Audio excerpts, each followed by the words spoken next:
interesting than just going, isn't it? Yeah. Did you have a question? Yeah. Yeah. I just said the checkout. Sometimes it won't give your money back because, like, say if you paid extra by accident or you didn't have a note, it maybe wouldn't give your change back.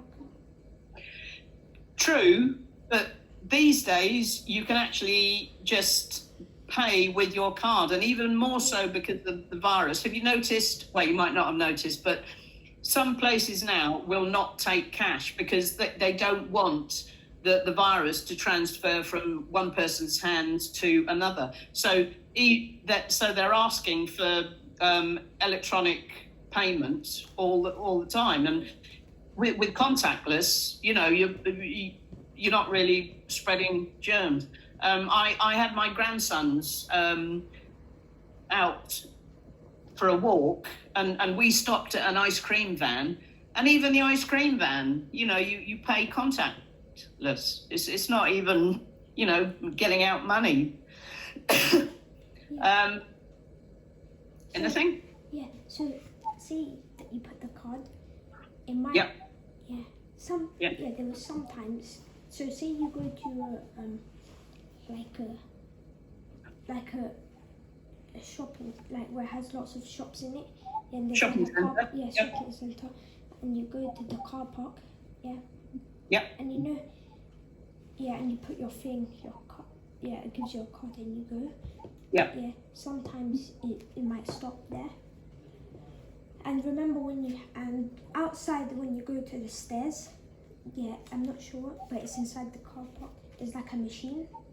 Yes. Where you have to put The barrier. the Parking barrier. Yeah.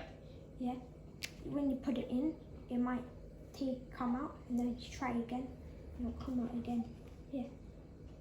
And It can be annoying. Yeah. We were going away one time, and we had to go and park the car.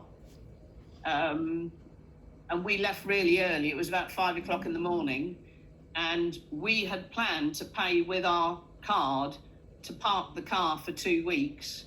And we went up there and tried to use the machine, only to find out that this machine didn't start working until 6 o'clock in the morning. So you're quite right, and it's absolutely excellent that you are seeing the disadvantages as well as the advantages. So you're quite right. Things do go wrong. The card might not work.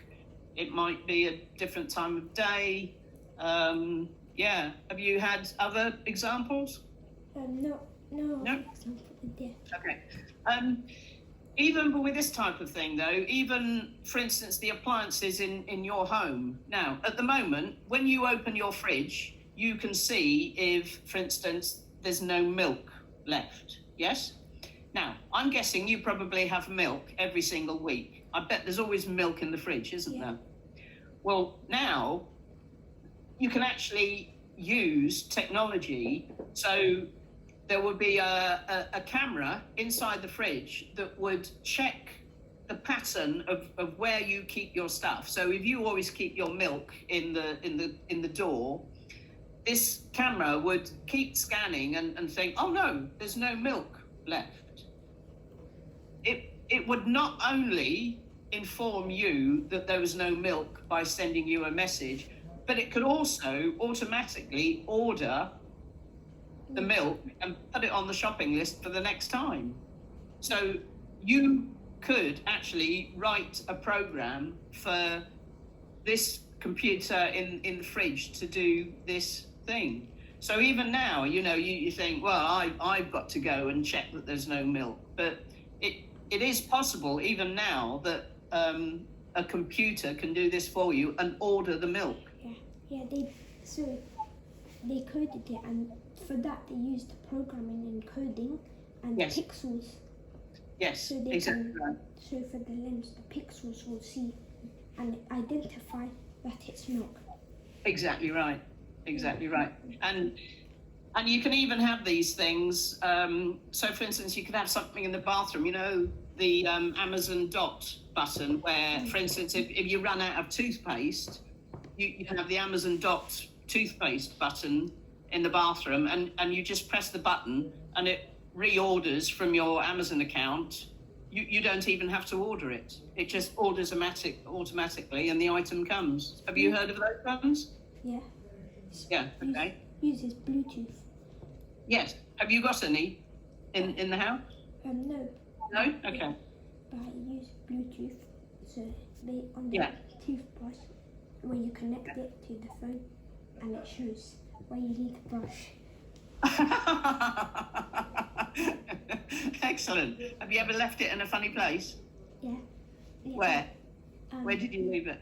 Outside? No. No? On the top shelf. Oh, and you couldn't find it? I found it. Excellent. And there's a case where it charges and it uses Bluetooth, Excellent. Right. Yeah. So you're putting it to good use. Yeah. Okay, so here we've got robots here. So I was talking about domestic robots. So these would be robots that could help people in a care home, for instance. They could help somebody who had special needs. So, for instance, if somebody was wheelchair confined and couldn't go and answer the door or something, or couldn't go and answer the phone, or something like that, shortly you will have these domestic robots so that they will actually help people in their own home. The thing is, at the moment, we don't have enough people that can write all the programs. So it's one thing to actually make the robot, but then you need somebody to program it. Yep. And you know how you said when it's on the phone? Yeah. Mm-hmm. Is the robot inside like the phone? So when it doesn't pick up, the robot can send a message to the person. Yeah. So see, like if you're not at home, can that work? There's all sorts of different ways of doing it. So some have them internally, some have them as a display externally. There was do you ever go into London? There was an exhibition last year on robots, and they had. Did you go? No, they had robots from all around the world doing all sorts of different things. It was absolutely amazing what these robots could actually do. So some can talk because they have programs that enable them to say something. You were talking about items and stuff like that. Have you seen the doorbell one? Yeah? Were you going to say something? Yeah. So I read here driverless cars over here. Yes. The robot, they can also do it in planes where it puts the autopilot and the computer or the robot inside the computer can tell where it's going.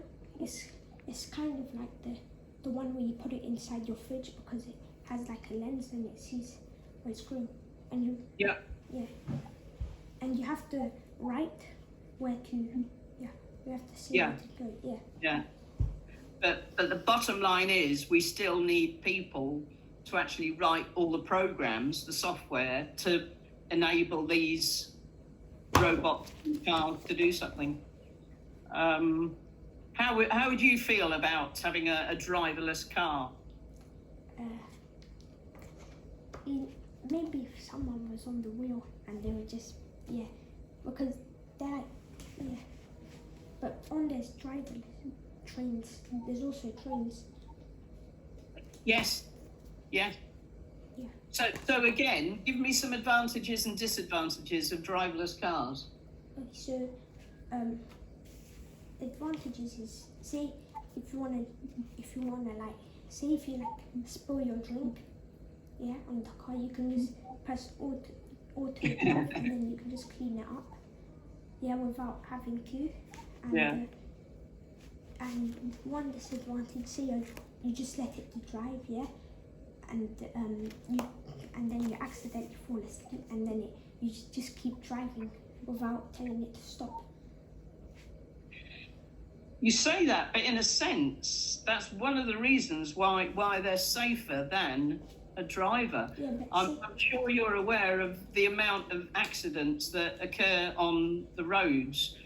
But in a sense, because these cars use sensors, if there is something that's blocking their path or whatever, they can actually sense it because it makes the robots, it makes like a beeping noise, and then it automatically stops.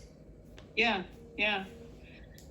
I guess the awkward part is going to be where some people have driverless cars and some people don't, because I can see the actual drivers could get quite frustrated and annoyed because the driverless car is likely to go slower than the actual driver. But then you could say the advantage of that is you're going to prevent people speeding, which is going to mean less death on the roads. So, yeah, so when the traffic lights goes off, it goes slow, and then the people behind the beeping, because the code for the driverless car was told, because when you write it, see it says there's like a bracket, and it tells you in the code, it tells you how long, like you put a number there, and it tells you like how fast to go when it's like starting to go, and like in the midway you also put a bracket, put what speed you should go on. Exactly right. But I would think for things like trains, this could be really useful, because a train is only going to go up and down the track, and isn't train driverless too? It's made from a robot. So and it tells the code, because you know how there's like electric here. The code is telling it to go this far and then stop, and then the code tells it to do a loop so it doesn't stop. Only like it says, once you get to this area, you put the thing, wait, let's say 20 seconds, and then stop, and then go again, and then and again. Imagine if they used that on the London Underground, because they know exactly the distance between one stop and the next one. Yeah, so they can write the distance. Yeah, exactly right. And then stop. if there was anything in the path of the track, the sensor would detect that and stop. So, it would increase the safety. Yeah. Also, for the 3D printers. Yes. Yeah, see, I'm not sure what you put inside. I'm not sure if you put paper or cardboard inside, but the code is, so say you want to you edit, I think you edit on it and then you print it, but say you edit on it, the pixels on the editor pen, tells it, and it outlines, and the sensor can see what it's doing, and then it can like completely copy everything and 3D print it. Have you seen one working? No. Okay. So it's not paper. It's a special substance that the stuff is made of. At the moment, they're quite slow.